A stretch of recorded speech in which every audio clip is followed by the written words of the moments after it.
Bonjour. En direct de TV Naz, nous recevons aujourd'hui un vétéran de la guerre du Vietnam, Monsieur Michael Duquesne. Monsieur Duquesne, bonjour. Bonjour.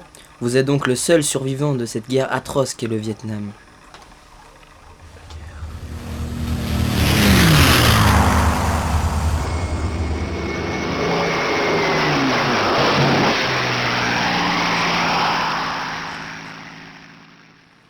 Donc, une question que tout le monde peut se poser, c'est quel sentiment éprouve-t-on lorsque l'on est sur le terrain? Au début, quand on est un soldat normal, on doit éprouver un peu de peur, à savoir que t'as des méchants avec des trucs qui peuvent te tuer, tu fais oh là là, au secours. Mais moi, sachant qu'ils ne me toucheraient jamais, je n'avais pas peur. Sachant qu'ils arrivaient, je les entendais à 10 km, boum, une balle. Mais bon, il faut vraiment être sous-évolué pour avoir peur. Donc vous ne connaissez pas la peur? C'est pas que je ne connais pas la peur, la peur, je ne connais pas. Très bien. Durant cette terrible épreuve, vos proches vous manquaient-ils? Mes proches, faut dire, je n'ai pas tellement de proches. Ah si. Il y a quelqu'un à qui je pensais penser pendant ces 40 ans de guerre. Une personne qui est restée dans mon cœur jusqu'à la fin de ma vie. Moi. Je n'arrêtais pas de penser à moi. À ce que j'arrivais à faire. Chaque fois que je passais devant une fontaine d'eau, je voyais mon reflet. J'étais impressionné. J'avais envie de prendre ce reflet. Mais non. Je pense que j'aurais été dans le même cas que vous si je vous avais vu. Je n'ai pas la chance d'être quelqu'un d'autre pour pouvoir m'infiltrer. Très bien. C'est très profond ce que vous venez de dire. Je suis touché. Ça me touche quand je parle de moi. Vraiment beaucoup. Et quelle forme de moyen de transport utilisiez-vous pour atterrir sur les terres ennemies? Nous y allons en avion. Ah, vous étiez donc parachutiste? Mes camarades, oui. Et vous? Non, je me rappelle d'une période où mes camarades et moi, nous sautions d'un avion. Puis, avec leur parachute, ils se faisaient canarder comme des lapins. Donc depuis, j'ai décidé de sauter sans parachute. De l'avion? Mais il n'y avait pas de problème pour l'atterrissage? Ouais, je trouve toujours un moyen d'atterrir. Pas de problème. Eh bien, vous êtes surhumain. Je n'osais pas le dire. Osez. Et en ce qui concerne vos conditions de vie sur le terrain, étaient-elles bonnes? Oui, ça allait. Comme je suis végétarien, je n'aimais pas manger les animaux, donc je mangeais ce que je pouvais.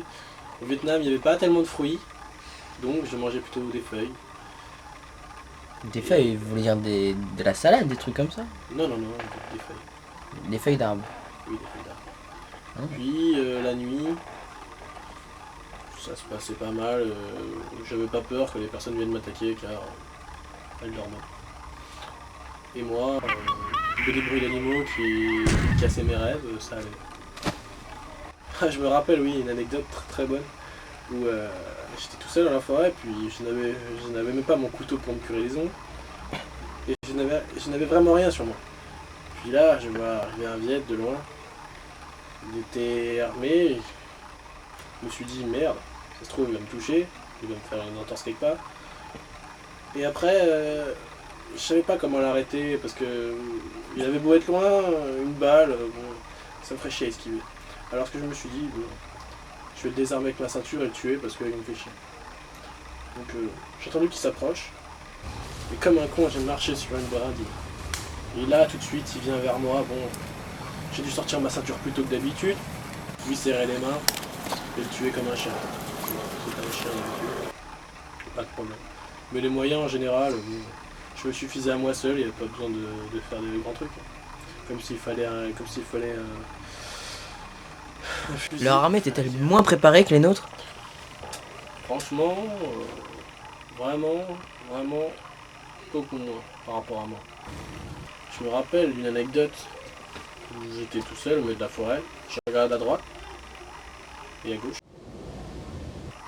Un Viet de chaque côté. Un armé primairement, donc un simple bateau, et l'autre avec une arme à feu. Le premier m'envoya son bâton, j'ai eu le temps de me baisser, j'avais même eu le temps de lire un livre, et l'autre tira. Les deux se sont entretués, hop, problème, j'ai continué mon chemin. Vraiment être con pour venir m'encercler à deux et se tirer dessus volontairement, franchement. Oui, ils n'ont pas réalisé à qui ils se mesuraient apparemment. Bah, s'ils le savaient, ils auraient peut-être arrêté la guerre, voire même changé de nationalité pour pas faire la guerre. À ce point. Bah, vous savez, dans mon régiment, ils m'ont mis dans un régiment où j'étais tout seul. Parce qu'un régiment, c'est fait de personnes qui se complètent. Je me complète à moi tout seul. Il n'y avait donc personne qui arrivait à votre cheville. Bah, faudrait dire, pas du tout. Très bien. Sans être indiscret, la blessure à votre main est-elle une blessure de guerre? Ça, franchement, ça c'est trop fort rien, ça. Vous savez, il me reste encore 14 doigts, donc ça fait encore. 14 doigts? Bah oui, car je me souviens d'une anecdote aussi où on devait traverser un marais. Je dis nous parce qu'il y avait moi, forcément, et un régiment allié à moi. Et le problème, ils dormaient dans une jeep, je voyais qu'ils allaient faire attaquer, donc ce que j'ai fait, j'ai porté la jeep sur mon dos pour pas les réveiller parce que je suis très souciant des autres. Et j'ai traversé les marais, mais il y avait une bonne tonne de piranhas dedans. Alors je me suis coupé 3 orteils, 2 doigts, et je les ai balancés aux 4 coins de la rivière. Puis après, j'ai pu traverser sans problème. J'ai posé la jeep. Avez-vous une femme? Oui, au début de la guerre, j'en ai eu une. Et pourquoi au début elle n'a pas supporté votre séparation? C'est pas ça, c'est qu'elle n'a même pas eu le temps de savoir qu'on s'était séparés, car c'était un jour, un dimanche après-midi, quand tout le monde en jeep dans la forêt. Je faisais une petite balade pour un peu changer de la routine des tueries d'habitude. Puis, tout à coup, je la vois qui s'efface sur le côté.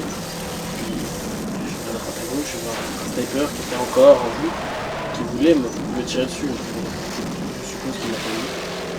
Puis, par la suite, pris d'énervement, je vois ma femme, comme ça, morte, par un sniper qui était juste à 350 mètres. J'ai pris la première chose qui m'est tombée sous la main. Parce que franchement, j'étais énervé. J'ai pris ma jeep, et la jeep, je l'ai balancée. Le problème, j'ai lancé un peu trop fort, ça a écrasé le mec, elle a atterri 1 km. Mais bon, ça, j'y peux rien, j'ai trop de force. Allez demander à mes parents ce qu'ils ont fait, mais bon. Après, bon, j'ai couru, puis au bout de 10 secondes, j'ai récupéré ma jeep et j'ai continué en laissant ma femme et le sniper derrière. Ah, la voiture était encore en état? Bon, non, mais bon, j'ai pris 10 minutes, je l'ai réparé vite fait, avec un peu de scotch et ce qui me restait dans les poches, et ça allait. Très bien. Bon, depuis votre retour au pays, que faites-vous de vos journées? Non, je m'ennuie un peu, parce que on n'a pas vraiment le droit de tuer tout le monde. Ce que je m'amuse à faire parfois quand je vais chercher le pain, c'est tuer le pâtissier. Ça m'éclate. Il a beaucoup de membres dans sa famille, ça fait qu'à chaque fois c'est le fils qui reprend, mais bon, ils ont changé de propriétaire, ils avaient plus de personnel. Sinon, ouais, avec un fusil sniper, je m'amuse à tuer mes voisins aussi. Le problème, c'est que j'ai des fois des problèmes avec le FBI. Bon, c'est pas grave, je les ai tués aussi. Sinon, j'aimerais bien retourner à la guerre. Je fais en sorte de faire des petits complots dans les pays pour pouvoir après. Oui. Avez-vous une guerre prochainement là, de prévu? Bah, le problème, c'est qu'il y a pas longtemps, je suis revenu de la guerre en Irak. Puis maintenant, avec cette diplomatie de merde, il n'y a même plus de guerre. Qu'est-ce que je m'ennuie, il n'y a rien à faire chez moi, j'ai déjà un appartement à moi, j'ai déjà un immeuble à moi tout seul, il n'y a plus personne. Je m'amuse à faire des attentats dans les maternelles. N'avez-vous pas tenté de changer de hobby? Non, je préfère. J'aime les choses mortelles. Pourquoi pas boucher? Bon, non, tuer des animaux, c'est pas marrant. Non. Franchement, c'est pas horrible de tuer des animaux. Ouais, non, c'est affreux, faut pas tuer des animaux. Ouais, ça c'est trop cruel. Bien sûr, je peux comprendre vos sentiments. Eh bien, sur ce, je vous remercie de votre témoignage, de votre venue sur ce plateau, et vous souhaite une bonne continuation. Oui, au fait, pourquoi vous m'avez pris mon pistolet avant l'interview? Non, par pure sécurité.